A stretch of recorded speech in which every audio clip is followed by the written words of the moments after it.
Let's begin with the latest on breaking news we've been following all morning. In San Francisco, police are making arrests after raiding a building taken over by Occupy protesters.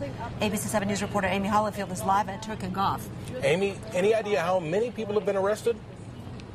Get out of my brain, Eric. That's the first thing I wanted to tell you. I just spoke with an officer who was inside, and he's putting it at about 24, somewhere in the 20s. He says there's not an official count yet, but that's about what his guess is. They're starting to bring them out now. Let me get to some video that we just shot of some of the protesters being hauled out of there in handcuffs. They're going to be taken to jail. The police started bringing them out about 30 minutes ago. So far, we've seen maybe a dozen of them come out and a dog that they had inside.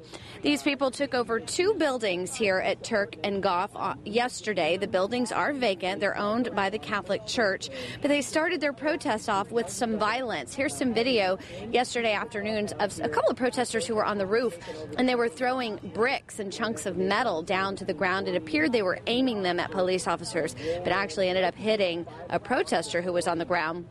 Police made 1 arrest in that incident, couldn't find the other guy to arrest him. These protesters say they believe they have a right to the vacant buildings. They are making a statement about the housing crisis going on.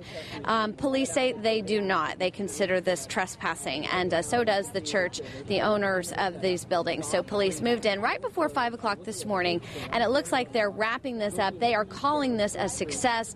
They say that no tear gas was used. They didn't have to use their batons. No one resisted arrest. It went down quite smoothly.